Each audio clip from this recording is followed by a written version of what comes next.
नमस्कार साथियों, आपका हर बार की तरह इस बार भी अपने जीवन ज्योति चैनल में हार्दिक स्वागत है। साथियों, आज का वीडियो हमारा रहेगा कि कोई भी छोटा या बड़ा चोर चोरी को अंजाम देने तक उसके अंदर क्या क्या कौन सी दो सबसे अहम मुख्य खूबियां होती हैं, हम उनके बारे में आज जिक्र करते हैं, जिनसे कि हम कुछ सीख भी सकते हैं। हमारा ये वीडियो बनाने का मकसद किसी भी प्रकार की चोरी को बढ़ावा देना नहीं है। तो साथियों, जो सबसे पहली खूबी या खासियत एक चोर के अंदर होती है वो होती है उसका आत्मविश्वास, जिसको हम सेल्फ कॉन्फिडेंस भी बोल सकते हैं। आपने दोस्तों नोट किया होगा, गली में, मोहल्ले में, आसपास, दूर दराज, कहीं न्यूज में भी सुना होगा कि कोई भी चोर चोरी को अंजाम देने तक अपना जो कॉन्फिडेंस है, सेल्फ कॉन्फिडेंस है, उसको कभी भी डाउन नहीं आने देता। वो हमेशा उत्साह में रहेगा जब तक वो उस चोरी को अंजाम ना दे दे, बाद में परिणाम चाहे भले जो भी रहे। तो साथियों, ये आत्मविश्वास की जो कहानी है, ये एक चोर से हम बहुत अच्छे तरीके से सीख सकते हैं। उसके मन में 1% भी किसी भी पल ये नहीं आता कि मैं इस काम को नहीं कर सकता। तो साथियों, ये किसी भी बड़े से बड़े और छोटे से छोटे चोर की एक खूबी होती है। दूसरी जो खूबी है, जो सबसे मुख्य है साथियों, वो ये है कि कोई भी चोर जिस भी जगह पे, जिस भी लोकेशन पे, चाहे उसने बैंक में डकैती डालनी हो या एटीएम उखाड़ना हो, एटीएम की चोरी करनी हो, या छोटे मोटे जितने भी चोर होते हैं, भैंस चोरी वाले या कोई सामान चोरी वाले, उनके अंदर दूसरी अहम खूबी ये होती है कि वो उस जगह की पूरी रैकी, जिसको इंग्लिश में बोलते हैं, या जांच पड़ताल चोरी करने से पहले करता है। चाहे उसको उसकी रैकी करने में, उसकी जांच करने में कि उसको क्या खतरे हैं, क्या खतरे नहीं हैं, कौन किस टाइम जाग सकता है या कोई देख सकता है, वो एक उचित समय के अनुसार अपनी सारी रैकी उस जगह की पूरी कर लेता है। चाहे वो किसी से पूछ के करे या फिर वो पर्सनल अपने आप करे, वो पूरी रैकी कर लेगा, पूरी डिटेल ले लेगा कि इस गली में इस टाइम या इस बैंक में इस टाइम ये स्थिति रहती है और मेरा कौन सा सबसे अच्छा टाइम है कि मैं उस टाइम उस जगह में प्रवेश करूं या एंट्री करूं। तो साथियों, ये जो दूसरी खूबी है, ये बहुत ही अपने आप में एक सीखने लायक चीज है कि हर काम को करने से पहले चोर, हर चोरी को करने से पहले उस जगह की रैकी करता है, उसके सारे कमियां, अच्छाइयां, बुराइयां पहले वो भांप लेता है, उसको प्रैक्टिकल करके देखता है अपने सामने, अपनी आंखों के सामने, ताकि उसको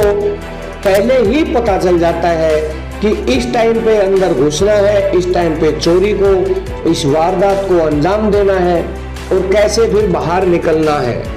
चोर तो अपने रास्ते भी रैकी के दौरान, चोरी करने से पहले रास्ते भी तय कर लेते हैं कि किस रास्ते से अंदर जाना है और किस रास्ते से बाहर आना है। कुछ किसी को पता चल जाता है तो क्या करना है, किसी भी सिचुएशन को वो पहले भांप लेता है, उस पर पूरी विचार विमर्श करता है, अपने साथियों से पूछता है। तो साथियों, ये चोर की, किसी भी चोर की, दुनिया में जो भी चोरी करता होगा, कोई भी चोर होगा, चाहे वो छोटे से छोटा है या बड़े से बड़ा है, तो उसके अंदर ये दो खूबियां अवश्य होती हैं, तभी वो अपनी चोरी को अंजाम दे पाता है, परिणाम आगे चल के चाहे कुछ भी रहे। तो साथियों, इस छोटी सी कहानी से, इन छोटी सी दो खूबियों से, चोर के नजरिए से अगर देखा जाए तो हम बहुत कुछ अपने जीवन में इसका अमल कर सकते हैं। वो किस तरह से साथियों, हम कोई भी काम हो जिसमें थोड़ी सी मुश्किल लगी या आसान भी रहा हो, हमारा जो विश्वास है, आत्मविश्वास है, सेल्फ कॉन्फिडेंस है, उसको हम काफी समय ये देखा गया है कि वो डाउन पे आ जाता है। चाहे वो किसी पैसे से संबंधित मामला हो, कोई लड़ाई झगड़ा हो, या किसी भी तरह की हमारी मानसिक जो समस्याएं हैं, या हमें माइंड में जिन चीजों का बहुत ज्यादा सोच विचार चलता रहता है, उस पे हम कॉन्फिडेंस से काम नहीं करते, इसीलिए हमारे परिणाम अच्छे नहीं आ पाते हैं। तो साथियों, चोर के लिहाज से हमें अपने जीवन में घटने वाले हर एक काम को, हमारे हर सपने को, हमारी हर इच्छा को अपने आप में फुल कॉन्फिडेंस में रहना चाहिए कि हाँ, मैं इस काम को करूंगा ही करूंगा, जो हमें उसकी तय समय सीमा दी हुई है। ये चीज हम चोर से सीख के अपने जीवन में इसको खूब अच्छी तरह से पालन कर सकते हैं। साथियों, ऐसे ही दूसरी जो चोर की खूबी है कि वो हर काम को, हर चोरी को, हर वारदात को अंजाम देने से पहले उसके सारे आंकड़े अपने सामने रख लेता है। तो इसी प्रकार हम भी अपनी अनेकों समस्याओं में वैसे ही उलझे रहते हैं, जिनको सुलझाने का सबसे बढ़िया तरीका चोर की जो 2 नंबर की खूबी है, उससे हम अपने जीवन में उतार सकते हैं। हमारा कोई भी काम हो, हमारी कोई भी इच्छा हो, कोई सपना हो, उसको हम पहले ये देखें कि ये काम करना हमारे लिए सही है या गलत है। जाहिर तौर पर ज्यादातर हर कोई अपना अच्छा ही सोचता है, तो सही होगा। और दूसरा, उसके बारे में हम अनजान रह जाते हैं, अपनी कमियां रह जाती हैं। इससे पहले हमें एक अच्छी प्रैक्टिस, जैसे कि चोर करता है, रैकी, या उस चीज के सारे नफे नुकसान या उसकी भरपाइयाँ कैसे करनी है, उसको कितना समय देना है, कब देना है, अपना टाइम टेबल डिसाइड करना चाहिए, ताकि हम उस चीज के बारे में इतना जान पाए पहले ही कि हमारा अगर ये कदम ऐसे हुआ तो परिणाम ये आएंगे। तो साथियों, उम्मीद है किसी भी छोटे या बड़े चोर की चोरी की जो तकनीक होती है या उसके पीछे जो दिमाग चलता है, उससे हम अपने जीवन में कुछ ना कुछ सीखेंगे और अपने आने वाले हर समस्या को, हर सपने को, हर इच्छा को अपने दम पे, अपने दिमाग के दम पे जरूर उसको हकीकत में बदलने का प्रयास करते रहेंगे। तो साथियों, ये वीडियो से हमें उम्मीद भी है और आपको ये पसंद भी आएगा, ऐसा हमें महसूस भी हो रहा है, ऐसा हम फुल कॉन्फिडेंस में है कि इस कहानी से, चोरों की इन 2 खूबियों से हम अपने जीवन में बहुत ज्यादा बदलाव कर सकते हैं। ध्यान रखिएगा, सबसे पहला काम हमारा होता है कि हमें सेल्फ कॉन्फिडेंस,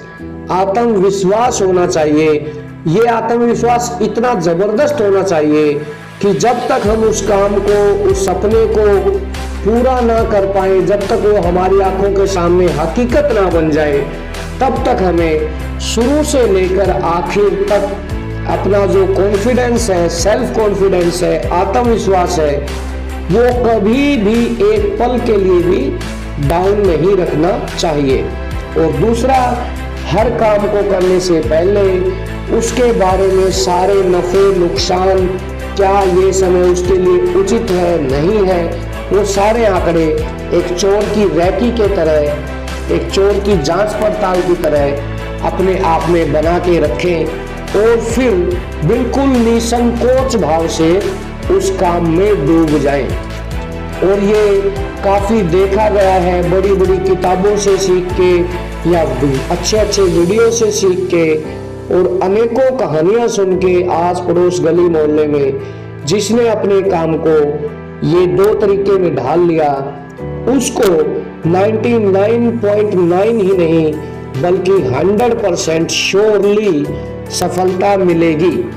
हाँ, थोड़ा सा टाइम लग सकता है, लेकिन हमें अपना कॉन्फिडेंस डाउन नहीं रखना है और बिल्कुल सभी आंकड़ों के आधार पे उस काम को करने में हमारा जी जान उसमें लगा देना है। तो साथियों, हमें उम्मीद है आपको हर वीडियो की तरह ये वीडियो भी काफी पसंद आएगा और इनसे हम कुछ सबक लेके अपने जीवन में अनेकों सफलताएं अर्जित कर पाए।